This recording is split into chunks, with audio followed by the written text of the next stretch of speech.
really wanted to deeper into fashion from a culture perspective, from a political perspective, from an environmental perspective, but I didn't know how to like navigate that. Told you my time is rest assured until I see me some checks and O's. Step on flows on the service clothes. These are things that Hello, beautiful souls. Welcome to another episode of Chop It Up with your girl, Lebanon. In this podcast platform, which is heavily culturally based, we speak to individuals who inspire me and will also inspire you. We go through their life journeys through engaging conversations.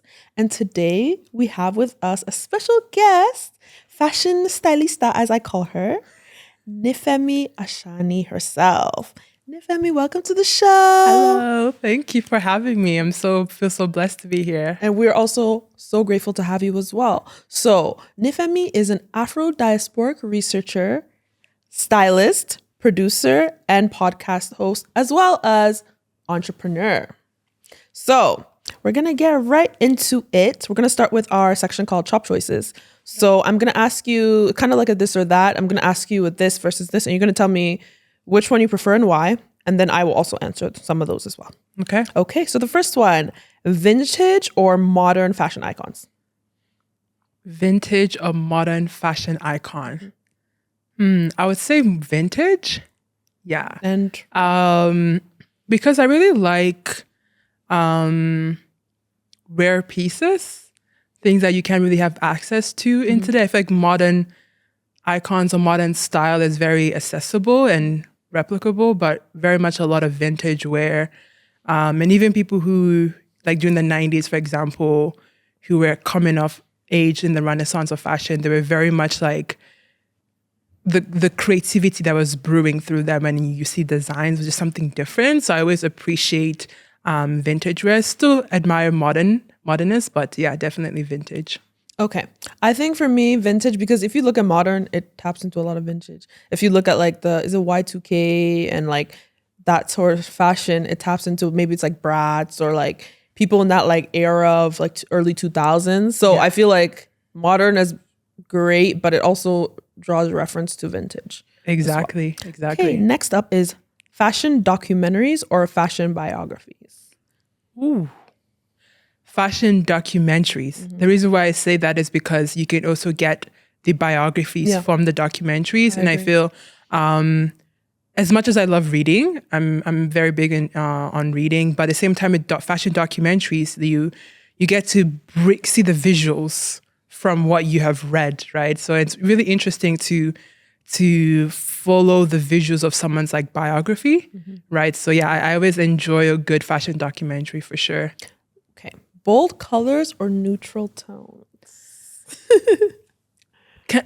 Lately, Yeah. I've been really more into neutral tones. I've been practicing how to wear more neutral colors like grays, blacks, whites. I usually don't. Like, I'm a bold color girl. Like, even with the blue, this is like still neutral, but I'm very much bold in how I usually dress. But lately, I think as of recent, in the past couple of months, I've been exploring how to wear more neutral tones and just experimenting how to style them in a way that still fits my unique way of expression. But for now, I would say neutral because I'm in that season. Yeah. Okay, so we've seen a lot about fashion weeks and people have a lot of things to say about influencers on fashion week and everybody has ideas, blah, blah, blah, blah, blah. But would you prefer being front row at fashion week, or would you prefer having a backstage pass to see behind the scenes? Backstage, definitely backstage, because,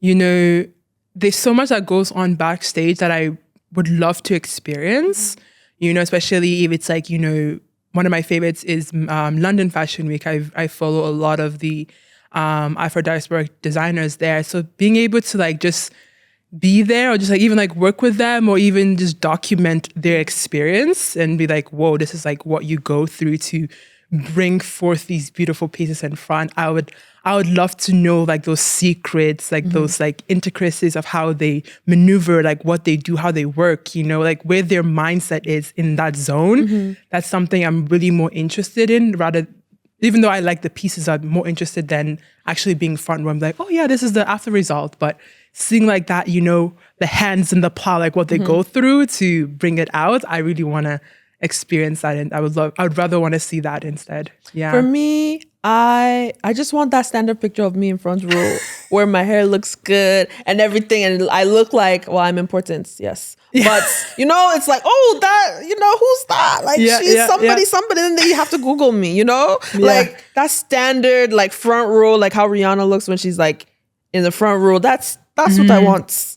But backstage, if I was there, like maybe to conduct interviews, but I just feel like the chaos of backstage, there's so much that happens and so much that goes on that it's a lot. I would also love to be like front stage, but I feel like maybe after a few years of having more experience backstage, I'm like, okay, I feel like I want to be in the limelight, because I'm very much like a behind the scenes type of person, you know? So yeah, being front row would be really cool, but I feel like right now in my season, I would really like to be more backstage. Okay. So trend setting or trendsetters or classic style? Trendsetters, of course. Okay, what makes you say that? I love the idea of having your own unique style. You know, even if it may be like similar to other people's, or like you have a reference from somebody else, maybe like on Pinterest or whatever, or on TikTok, whatever. But like, you know, being able to see what other people are doing, but also recreate it in your own way, I feel like that's really cool. And it speaks a lot about your identity and like confidence and how you show up in this world. So I'm very much, you know, I admire people who are trendsetters, because I know it takes a lot of effort to stand out in a way that, you know, you're okay with the looks, what people are saying, but you're still confident, like, you know, this is me, I'm going to show up as myself. So trendsetters for sure. Interesting, because I feel like I like classic. Like, I think a lot of those, and I think a lot of those pieces end up coming back. And I think certain people that we put as trendsetters are classic with what they do. Like they may wear a similar like piece, like that is like known to them, and it becomes trendy. But maybe they don't consider themselves as a trendsetter, but everybody has put the name trendsetter on themselves if they're like, because I feel like now, especially with social media, we're seeing like aesthetic this and aesthetic that, and it's like, but everybody's style is so different that you could be a classic trendsetter. Like you know, Scandinavians, like, I don't know if you follow Copenhagen Fashion Week, like they are the classics, like the trendsetters of like classic wear, because it's like simple, like neutral tones, but the way they layer it is so like unique and cool. So I think it's called like the Scandinavian style. Like I'm really into that lately. I feel like that's why I've been trying to wear more like neutral tones, right? But I like when you mention like the classic trendsetters, because they are out there for sure. Most definitely. So we're gonna get into our proverb picks. Your favorite section. Oh my gosh. Okay. So I think because a lot of like African cultures across the continent use proverbs to teach lessons, and usually there's a lion, there's a goat, something in there. So I went to find a Yoruba proverb, and it's here in Yoruba, but I'm gonna read it in English. So oh my goodness. It says, "The needle has no mouth, yet it carries the thread through water." So what do you think that means to you? There's no right or wrong answer, but what do you take from that? The needle has no mouth, but it carries the thread through the water. You know,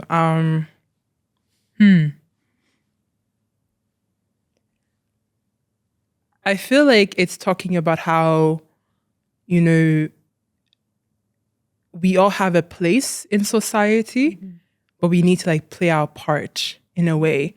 You know, like when it says the needle has no mouth, but it still carries the thread through, is mean that, okay, even though it doesn't have a mouth, it has its purpose within the system of being a needle and a thread, you know? It has its purpose, and knowing its purpose is to carry it through the water, right? Through whatever, I know fashion-wise, it could be, you know, making that nice garment, right? It still has its purpose. So that's what I think of first. It's like, you know, like knowing your purpose, knowing your place, knowing that you are here for a reason, right? But also in a sense, it gives off this resilient nature as well. especially in the part when it says it has no mouth. I feel like it doesn't have a voice in a way, but behind the scenes, it's doing something, but people may not see it, but they're still resilient. 'Cause I feel like a lot of times, even like as just humans in general, we may not show everybody all the parts of ourselves and how we get to where we get to. We always show people the good parts, right? Because we can see like, oh yeah, it's going through the water. We show people the good parts, but we don't see behind the scenes what's really going on, right? So I feel like that's like that not having a mouthpiece comes in, I feel, until it now goes through the water, and then you finally see the beauty of it. Yeah. Okay, that's beautiful. Yeah. See, it wasn't as hard. You got it. Okay, so let's start with your childhood. Okay. Little Nifemi. What was you doing? How was childhood like for you? I know that you said you grew up in Canada. Yes or no? I was born in Nigeria. Okay. But then I moved to South Africa when I was 4. Okay. Yes. And then I moved here to Canada when I was 10. Okay. Yeah. So you've been to many places. Yeah. And there's a lot of dots. But I remember you said one time you told me you lived in different parts of Alberta. Yes. Before I was in Edmonton, I lived in St. Paul. Okay. Which is not too far from Bonnyville, Codedale area. A very small town. Yeah. So growing up in like being born in Nigeria, living in South Africa, and then coming to Canada, like I feel like those experiences like nurtured your growth into who you are today. Can you talk a little bit, like what do you recall about growing up in Nigeria? Not much. Yeah. Except for school. I remember a little bit about my schooling. Typical like wearing uniforms. I remember my neighborhood where I grew up, playing outside a lot. But also being very like really curious growing up as well, because I felt like as a child my parents had to monitor me a lot in a way, because I was always like trying to check this one place.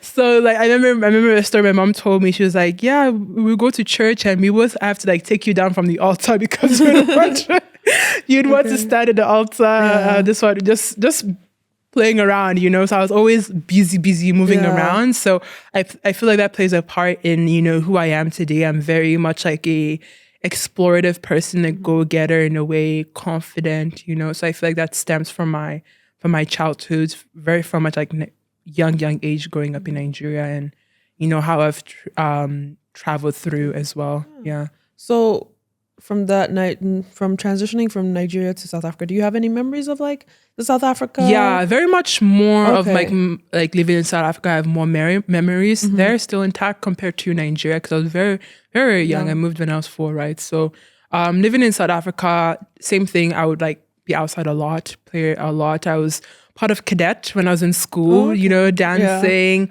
played a lot of outdoor sports, track and field, ping pong, really active as a child growing up. I always enjoyed the street markets, that was very fun. I enjoyed going to the mall. Like that was a fun thing for me, like with my family, with my cousins, with my friends, like mall trips. In Joburg, that was always fun. And then going to go eat at Spurs.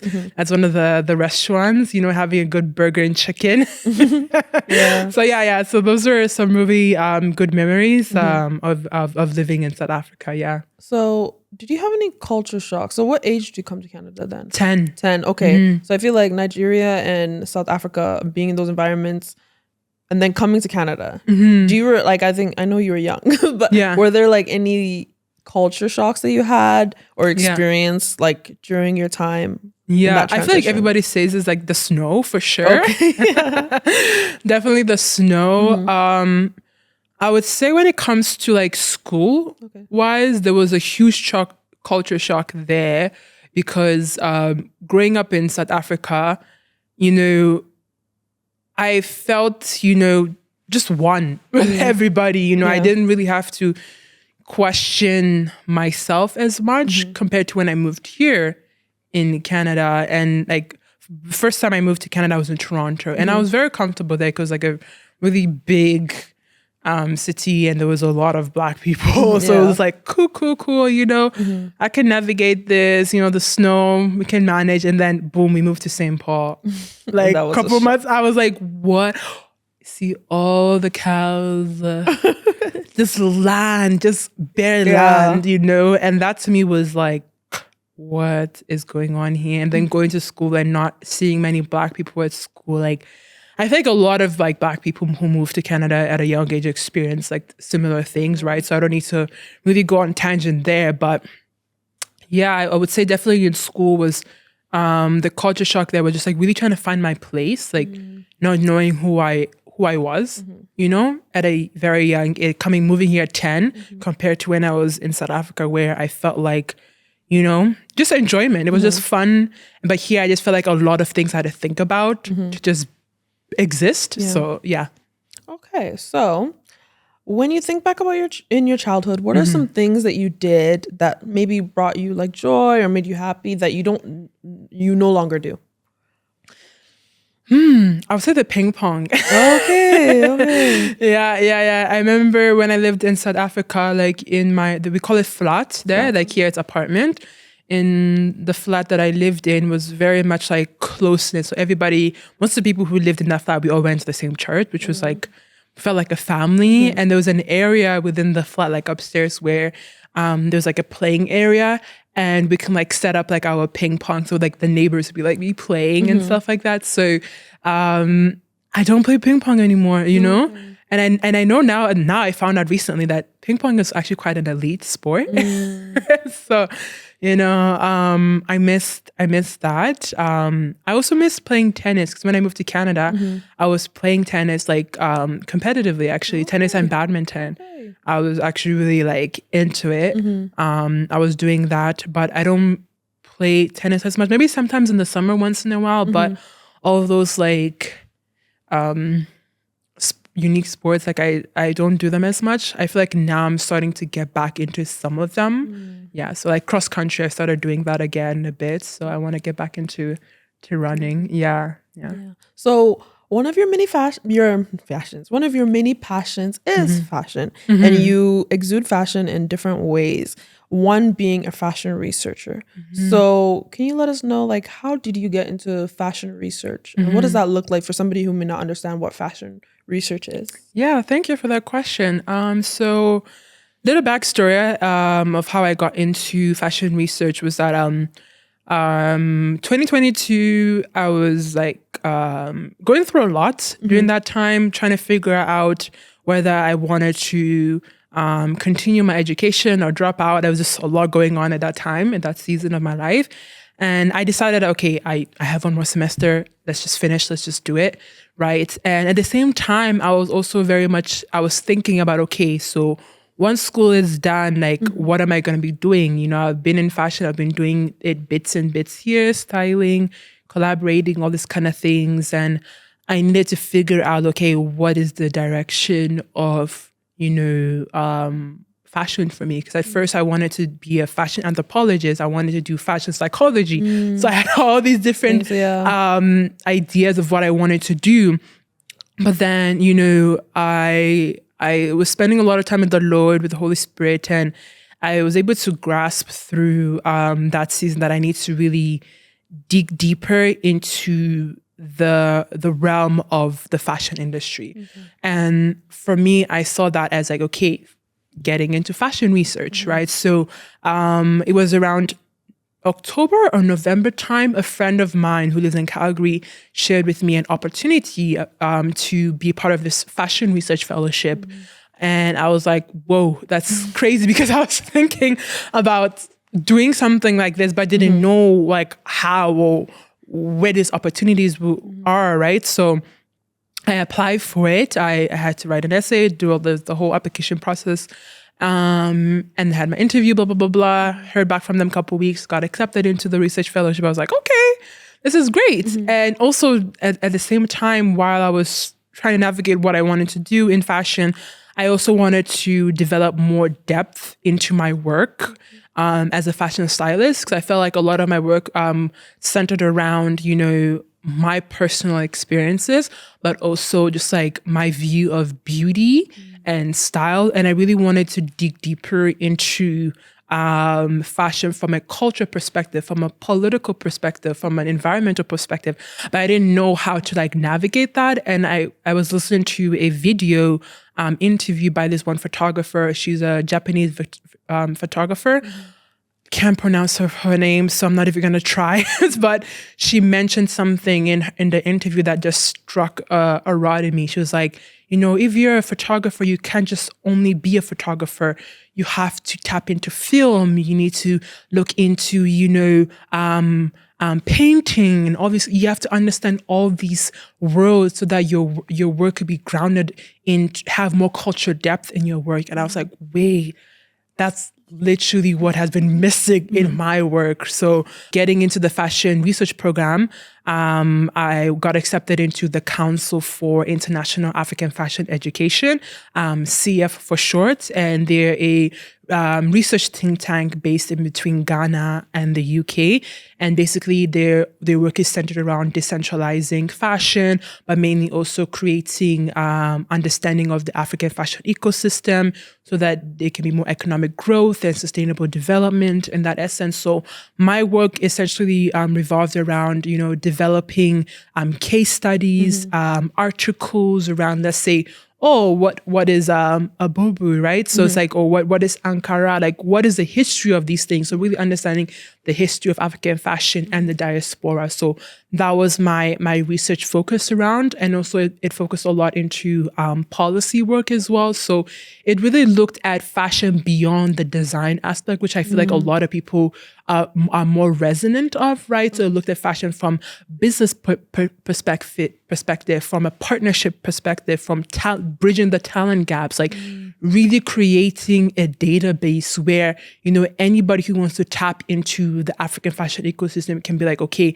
they have the resources, they know where to go to, which is our platform. We have all those articles, all those research, the reports around it, right? And there's a lot of people in Africa even that are doing those type of work, but my organization is doing it from that point, that perspective. Yeah. So speaking about fashion research and your love for fashion, like when you were growing up, when you were young, like when did you start gaining that interest into fashion?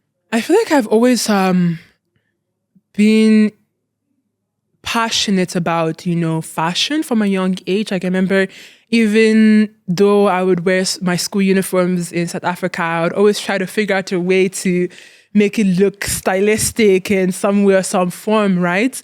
And I remember my mom had shared with me last year, I was actually I'm a type of person, I'm always digging deeper into like who I am from both like physical and spiritual perspective, right?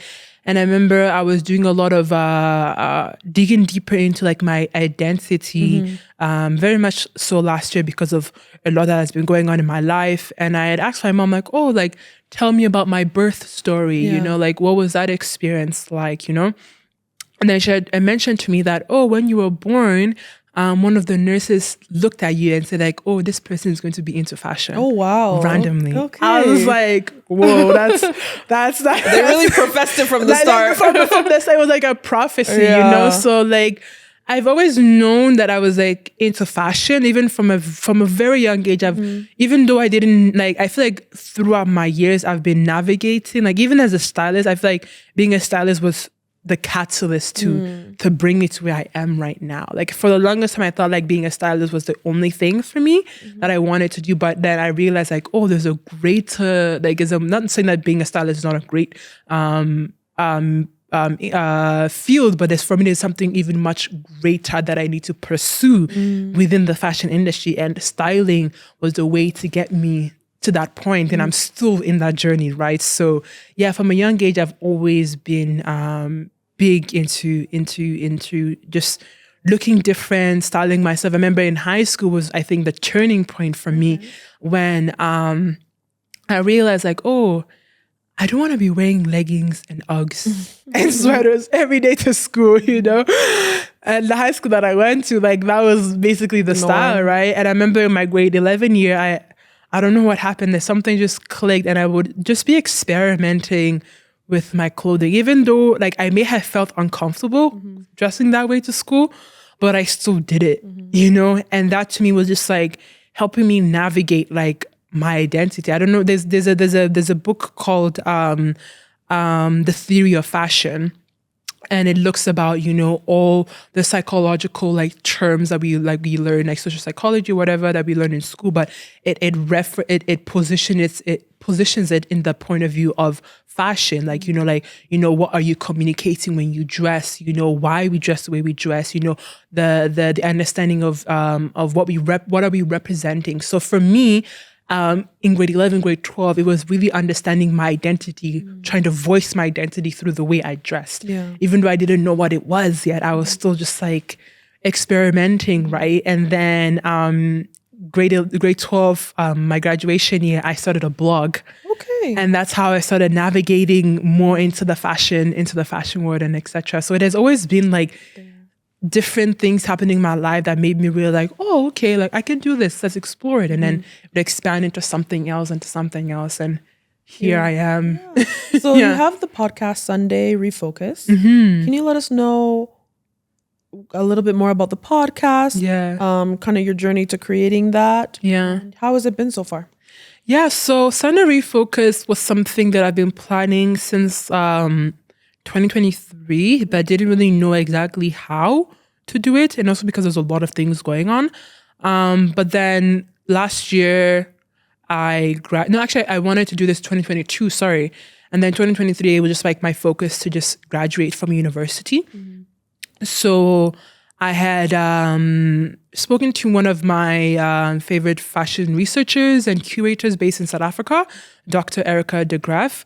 I had spoken with her, it was before my grad trip. So my grad trip, I went to Copenhagen, Denmark, to attend the Global Fashion Summit. And I had talked to her. I was like, oh, like I want to start my podcast. Like it would be great for you. I would love for you to be my first guest. And the reason why I had reached out to her is because I wanted to really, right after university, I was meeting with like different people within the industry and just like having one-on-ones with them and just kind of like understand like what are they doing, like, you know, give me pointers of how to navigate the industry, because, you know, now that I'm done school, being in Edmonton, like that was something that was difficult for me because I'm not in an environment where it's like so like fashion is like the main thing. So, I had to basically reach out to different people within my ecosystem on LinkedIn, on Instagram, and just like have conversations with them.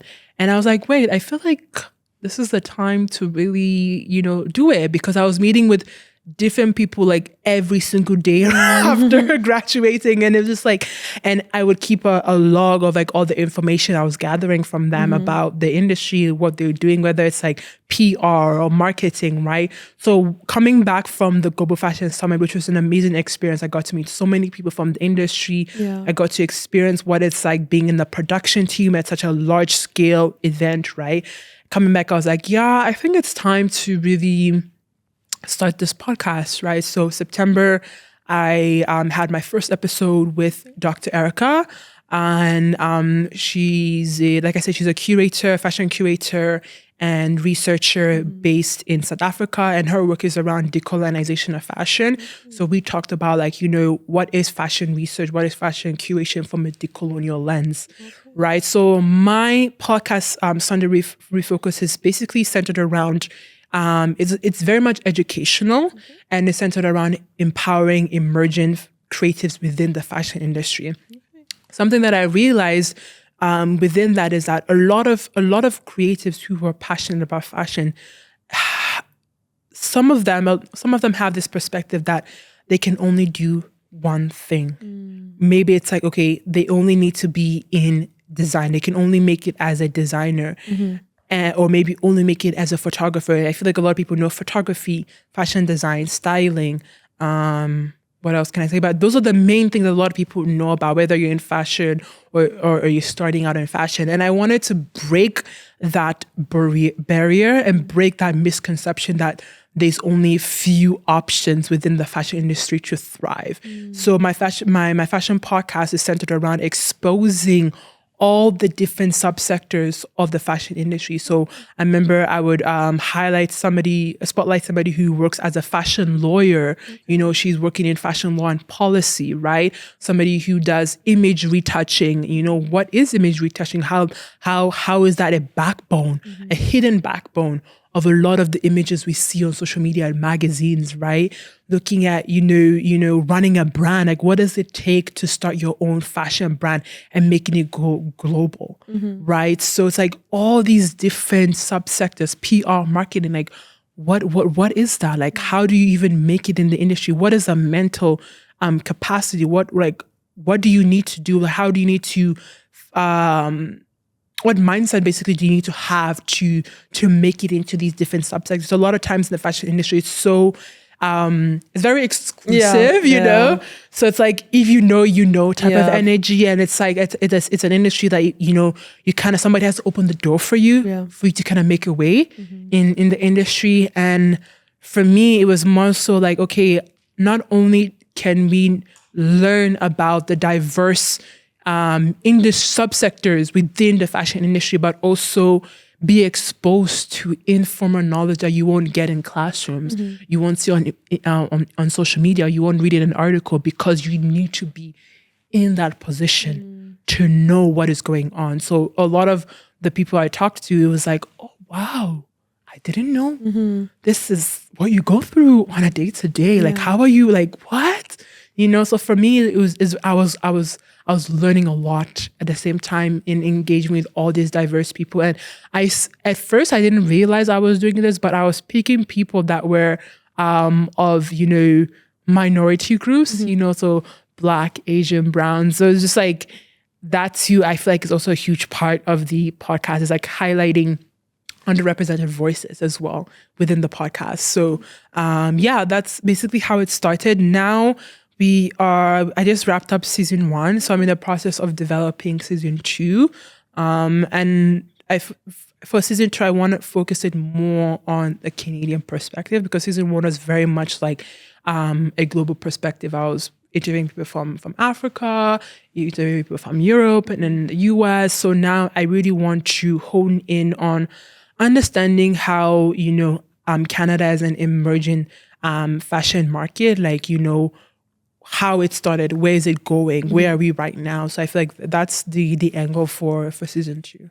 Yeah. So you're the founder, co-CEO of, is it Orale?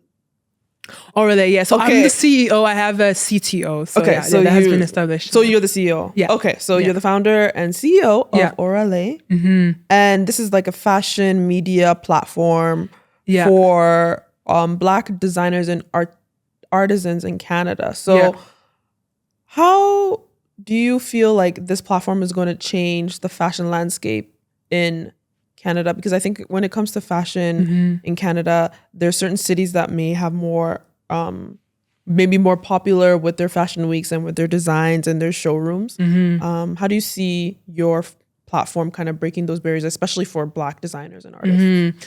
Thank you for the question. I can't highlight so much about it yet because of legal reasons. Yes, of course. But what I can say about the platform and the purpose of it essentially is to, break down barriers. One, I feel like one thing for me that I realized as a fashion stylist was that in going to a lot of retailers, showrooms, and etc., trying to find Black designers, trying to find Black artisans here in Canada is like a needle in a haystack. So for me, it's really, creating more visibility around the designers and artisans that we have here. Creating a platform where you can experience them in a more engaging and immersive way. I would say those are the main thing for Orale right now. It's like, okay, we want to, our big thing is visibility, community, like having that community where it's like not only the designers have an opportunity to expand their offerings or to loyal customers, but also for customers who want to engage with Black designers and artisans to have an opportunity to experience them in a completely different way, and that's what we're working on. So that's what I can share for now. But yeah. So looking into the Edmonton fashion scene, maybe we can even span it into Alberta per se. What opportunities do you think would help to shape the fashion scene here in the city? Because I feel like the challenges people might already know. So I want to focus on like what opportunities should be out there or are going to be created maybe in the future, maybe by you or from some other designers. Like what would help the fashion landscape in Edmonton? Yeah. There's a lot that's already going on. Like I don't want to undermine the work that has already been done. I really do give props to a lot of the collectives that are already out there here in Edmonton, in Alberta in general, like in Calgary. There's a few people that I follow their work and see that they're creating space for designers, for artisans to thrive. And that's a beautiful thing because like we do need it. We do need that. I would say moving forward and looking in a more expansive and growth perspective, I would say creating space where designers and artisans in Edmonton can learn more about the business side of their work, right? Because we are doing a lot of showcase. I feel that's where we are right now. So, okay, let's really just show people that we're here. And that's great. And because we need that right now. It's been a long time coming where we don't see enough of, Black, Asian, Indigenous like designers, right? And we have to have that here where we're able to showcase that, because we look at Toronto. They're doing a lot. So it's like, let's check them out, right? But it's not like we have to copy them. We need to figure out like what works here for the types of designers we have here. What are their aspirations? Where do they see themselves going? Do they see themselves staying local? Do they see themselves expanding internationally? Like what is that? Like, how do we cater to these different segments of designers, right? So for me, I would say it's time for us to create like incubators for designers and for artisans where they can really hone in on improving their design craft. Like, sewing, for example, like how can we improve the quality of your work? And then like, now how can we improve the business of what you do? Because I feel like a lot, like what I've realized in speaking with designers is that, they have all the ideas in the world. They have all the ideas in the world, but it's like, okay, how can we ground it in reality? Yeah. And that's where research comes in too, but I want to go so deep into that. But like, as much as we're collaborating in Showcase, we need to also collaborate with people who have the business side of things to help your business grow and expand. And I feel like that's what we need here in Edmonton, in Alberta, is those spaces for designers to grow their business. And they are incubators, even though they may not be fashion focused. I feel like a lot of designers, so not even, maybe some of them feel like, okay, if it has nothing to do with fashion, maybe it's not gonna support me. I'm telling y'all, just because it doesn't have fashion in the name doesn't mean it should hinder you from like reaching out to the business incubators that we already have in Edmonton. There's a lot of them, right? So it's like maybe now creating one that's actually catered to designers and artisans would be something that should be the next step into growing Edmonton's design community and creative community on a larger scale. Yeah. So I feel like not recently, but there's been more talk, especially on social media, about continental Africans and African diasporans, specifically when diasporans go back into the continent, and whether it's services, craftsmanship, because there is a gap between the money that is like the living wage, the cost of living in both places, and also how much people earn, how much people spend. So going into that, like, especially with Dirty December and how a lot of girls are going into anybody's are going to these countries and they're paying for services, and they're so shocked when they're like, oh, well, I just paid $30 for braids and I just paid $40. But how can we be able to bridge that gap? Because I feel like it's a two-way issue where the locals in the country are paying a certain price, and that is what they're used to paying, and that's what they can also afford. But on the flip side, when diasporans do come, and let's say they pay not close to what they pay here, but similar, and then also leave a huge tip. Because now I see in the braid, especially with braiding hair, you see a lot of certain braiding shops may only cater to diasporans now. Because they know that that's where they're going to get the money. But then it's like, if another shop is more local and they're seeing this shop caters to diasporans and they're making this amount of money more than them, but we need somebody to cater to the local. So I don't know. I don't think there's really an answer for that. But if you can provide maybe some insight that you might have or know more about that. Yeah. Because it's a heavy one. It's a heavy question. It's a heavy question. And it's something that I would say I'm still exploring and doing research in it. I did have a conversation about it on my story for like weekly Q&As with Nif,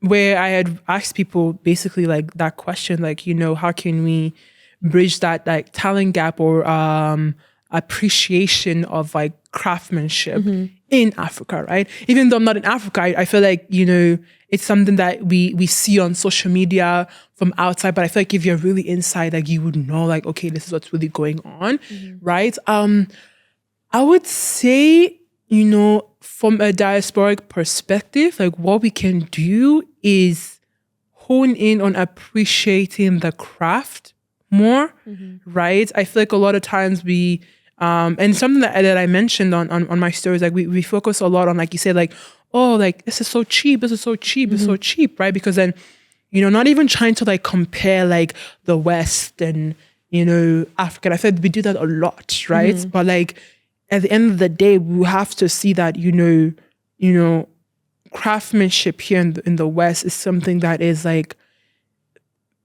appreciated differently, you know, and it's like lots of money that has been put into it, right?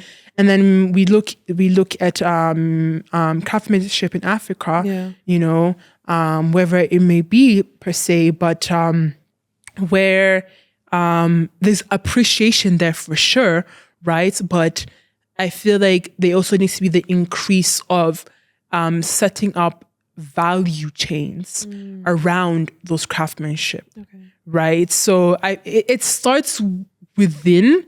So for example, like you said, you know, there's people who are now catering specifically to diasporans because they've understood like, oh wow, like we don't have to be making, you know, we can make more money at the end of the day, right? So it depends on when somebody sees the light for themselves and be like, okay, I'm gonna start running with actually placing more value around my work. But I think, you know, especially with like if they place more value on the work, that's great. And we obviously want people who are working in those shops for a certain amount of hours to make the money that they need to survive. But the issue becomes when the ecosystem no longer can provide for them. Because, oh, I go to this shop and I pay this much. But now they're like, oh, we pay this is in USD, this is in pounds. And then it's like, well, last month I was here and this is how much I paid. The thing is that it's the same thing everywhere. It's the same thing because you look here in even in the fashion industry here, for example, like a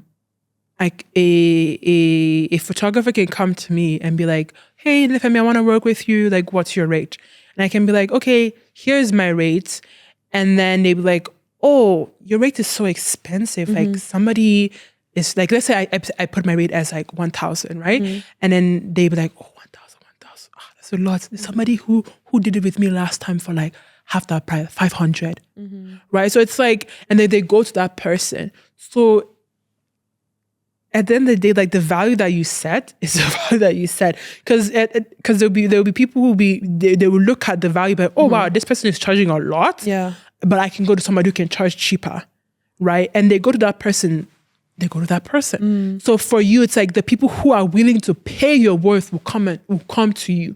We see that even here in Canada, the same thing, right? So that's why, like from the get-go, you have to set a certain standard for yourself and be known for that certain standard. Because if you set it less, they'll be like, okay, yeah, this is fine. I remember I was listening to a podcast. There was I forgot what the person did. For example, what the person did exactly, but basically they were working with this production company. and this was their first time doing something like this, right? They were like, oh yeah, like we can take this pay. So second season come around, they were like, okay, we want to charge more. Yeah. And they were like, oh no, like, oh, how dare you ask for more? Like you were able to accept this much last season. Like what? So they didn't go with her, but then they hired somebody else. And the person that they hired, they even paid more to that person. So you can see, like, because from the get-go, she had set that value for herself, they expected the same from her. So somebody else that they hired, they were willing to pay more to that person. Okay. You know what I mean? Yeah, I think this is a very interesting very conversation. controversial, because you there's know? so many takes you can think. And for me, like, because I lived in Ghana for a certain amount of time, like 2022? Yeah. Was it 2022? And like understanding the gap between what locals make. Yes. Understanding like the rich versus the poor. Yeah. Like there's so many different aspects and different avenues. And as much as it's great that diasporans are going back, we do know that like it's increasing the cost of living. Yeah. Because if you're coming with USDs, you're coming with pounds, it's obviously going to increase the cost of living in the country. But it's like, especially with payments per se from even international companies. Yeah.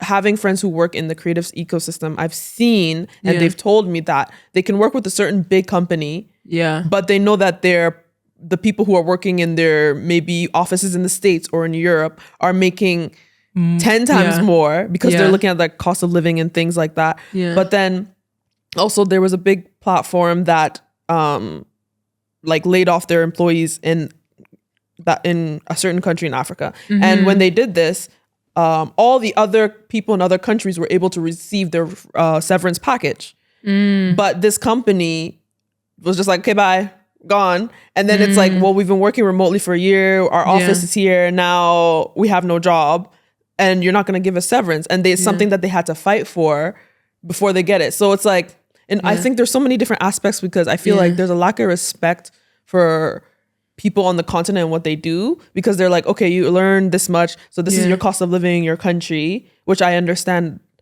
like those spaces and things, but then it's at the same time like the care and what you would put into the people who are working for your company in the continent is different from like outside. And at the end of the day, you also have to go back to the state of the economy itself, right? So it's like, you know, there needs to be change within the government at the end of the day, right? Lot of things, And I remember I was listening to a BOF, Business of Fashion podcast, one of their event called Voices, where they bring all these different stakeholders within the fashion ecosystem from all over the world.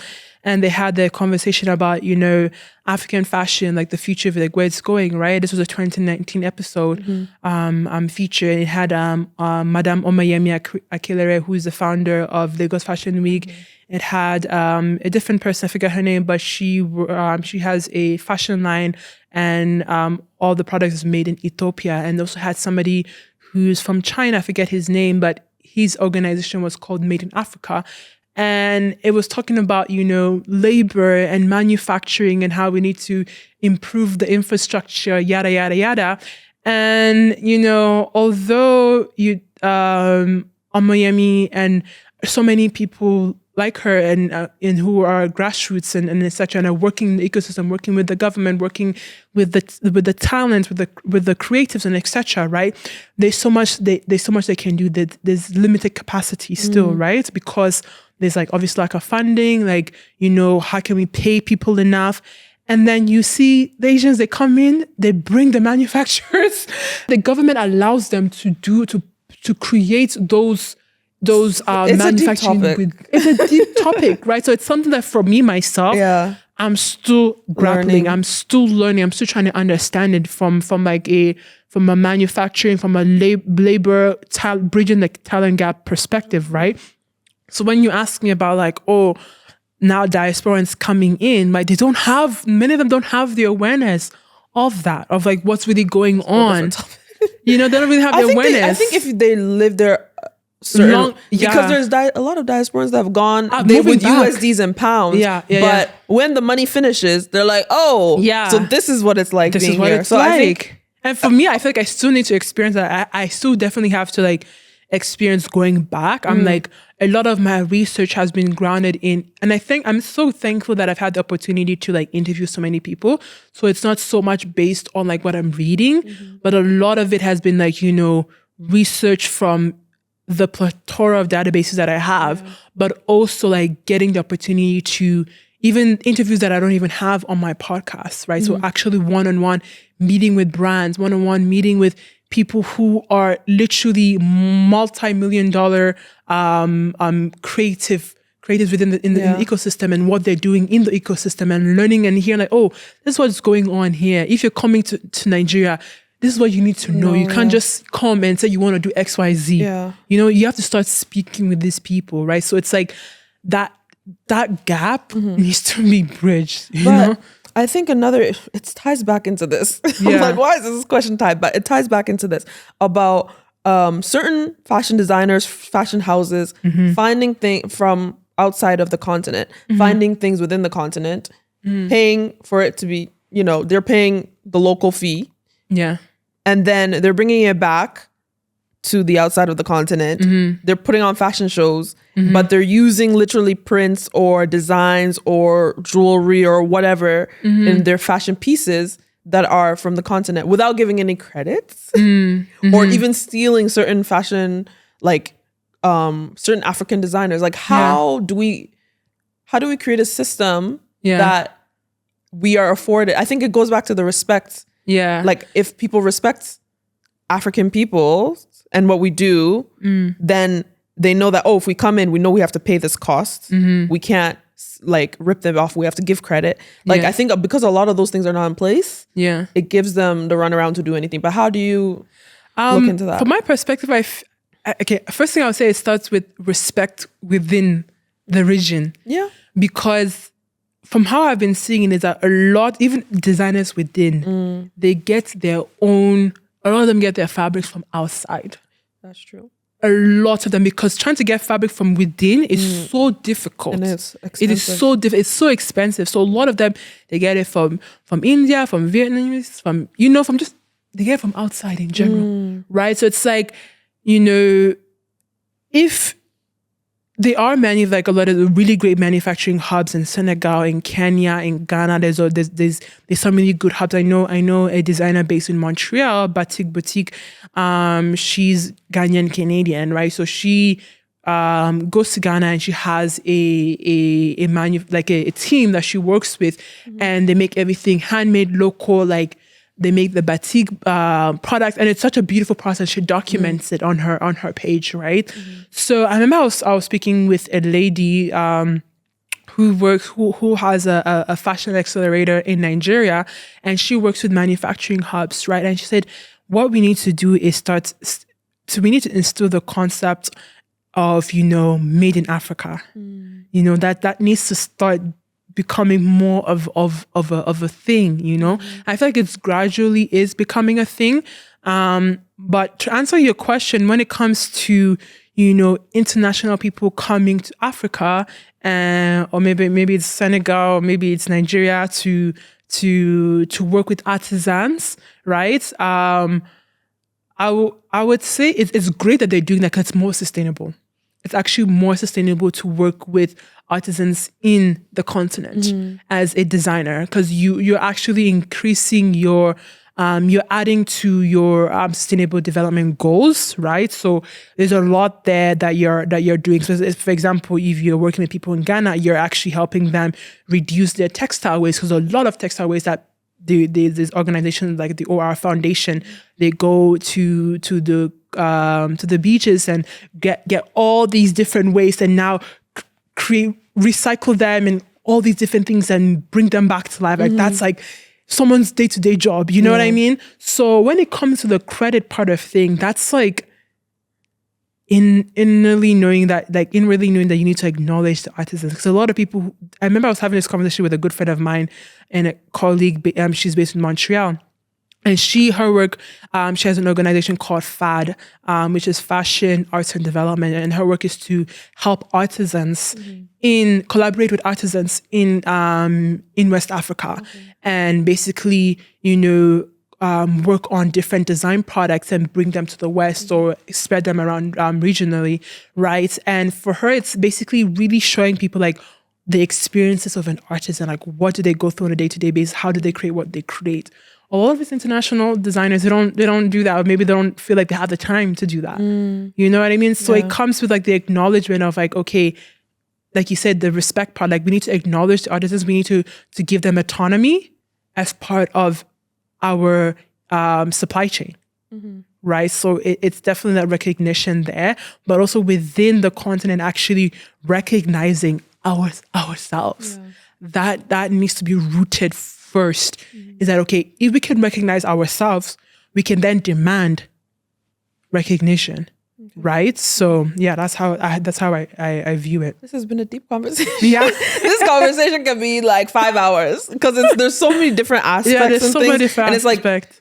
as much as we want to do, there's not really like the answer, but we're gonna like scale it back to a little fun, a little chill question. So yeah, for sure. we're gonna get into like exploring your 5 senses. So if you were in your dream world, or you created your own dream world, or you were put in your favorite place in the world, based on your 5 senses, describe what you would see. What would I see?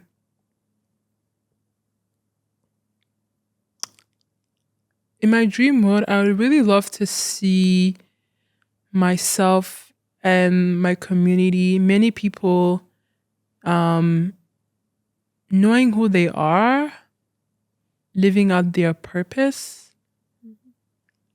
That's what I see, like a community of people who are just driven by what they do and making a difference. What would you hear?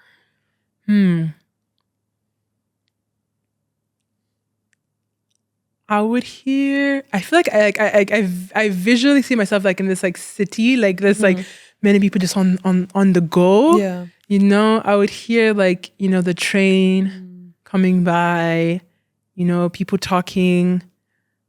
so there'd be lots of like energy, just like a place full of just like life and just motion, a lot of motion. Yeah. What would you smell? I think I'll smell coffee. Okay. I smell coffee. Give me Italy. Is not where Italy? What country is like known for their coffee? I don't know. Ethiopia is known for coffee. True. Yeah, I definitely smell coffee.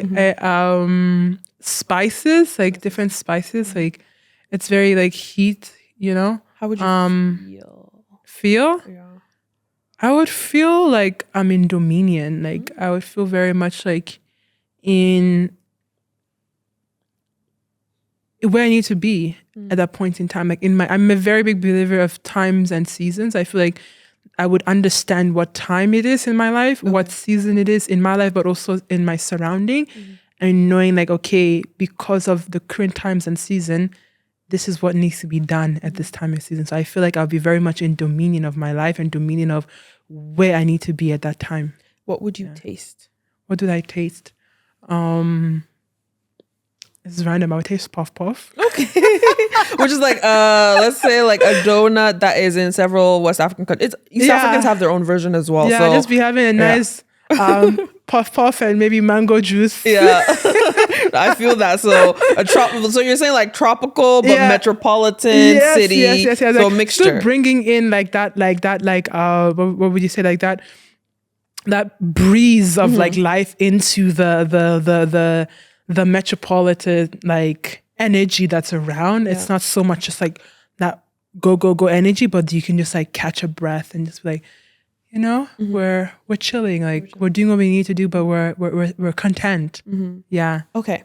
I don't know if you've seen this question on TikTok, but or like any other social medias. Yeah. I don't know if you've seen this question on social media, but it says, if you suddenly were given like money or wealth, what would be the signs or changes that would show others or even yourself that, okay, I'm wealthy, I've made it? Like what would that look like for you? What would that look like for me? So repeat the question again. So if you were given money, what would be the signs or changes that, oh, you have money? So for some people, it's like they're taking flights, they're traveling. Some people, feel like you'd see me less. That's exactly what somebody else said. I feel like you would definitely see me less because, you know, and that's something I'm working on. Like, I'm a type of person that I love to, it's always been in me. I love to help people. I love to support. I love being a resource to other people, right? And I feel like now, so in my life, I'm learning how to manage that. I can't always extend myself because there's things I need to do, you know?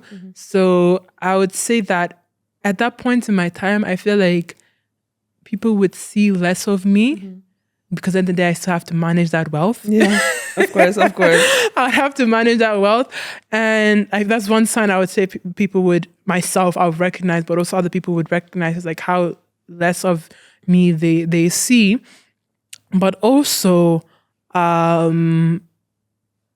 for me, I would say that being able to live out my values in a prolific way, right? I am living up my values for sure right now, but you know, I feel like there's certain like financial things that sometimes hinder us from being able to be where we want to be or do what we want to do. Maybe it's like self-care, certain things with self-care, for example. So it's like, I feel like I would have more opportunities to do that. It may not be that, oh, I have more time to do it, but it's like, okay, I can do it more. Yeah, the opportunity to do that more. So we've come to the point where you get to ask me a question.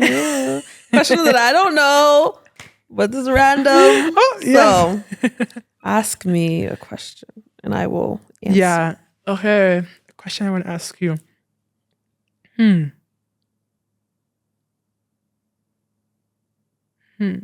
Why are you smiling at me like that?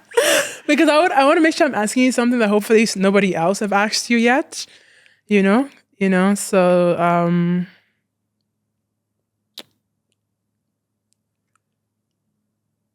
what would you say is a fear that you're actively overcoming or wanting to overcome? Ooh, that's a deep one. We're getting deep. Wow. A fear. Oh, this is a good one. A fear constantly. I feel like I have a lot of fears. I think I had a fear of walking with lions, but I did that.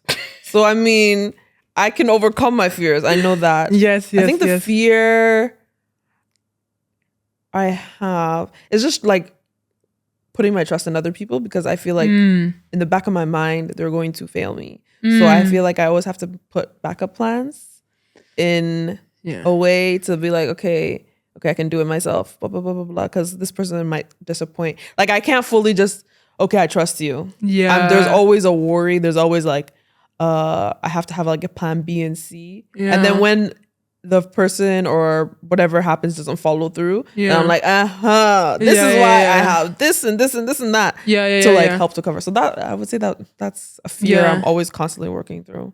Can I ask another question? One more. Okay, one more question. Okay. Just pigging back on that. When it comes to like relationship with people,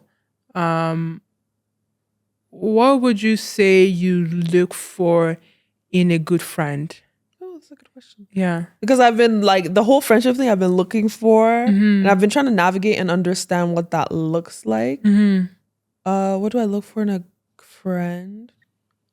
I think them being able to know who they are as an individual, and then when we do become friends, able to merge that and support that, because everybody's different. So I don't expect the friend or person I meet to do the same thing. I like when I can learn from them, when we can go through things together and they can gain insight from me and I can gain insight for them. So I think like that ability to have conversations that are not just like, okay, like it's great to have like a day-to-day, but if like your friend is working on something or they're working on a project, and even if it's like it's not even my field or anything, I love the fact that I get to learn from them and they're being open about it. So definitely like them being their own person and they know who they are. And then when I come in knowing who I am, I think it kind of marries together and works in that way. Yeah. I love that. I love that too. Thank you. So we're at the end of our show. Can you let the people know where they can find you on any Yes. platforms or anything as such? Yes, so I'm quite active on Instagram. My Instagram @ is my full government name. It's OLUWANIFEMI with 4 eyes at the end. So Oluwa Nifemi with 4 eyes. And then I'm pretty active on LinkedIn. So you can just search up my name, Nifemi Ashani. I'm pretty active on there. And then I have a website, styledbynif.ca. So you all can reach me out there. And my email, if you want to work with me, collaborate, partnership, you want to pitch something my way, my email is styledbynif@gmail.com.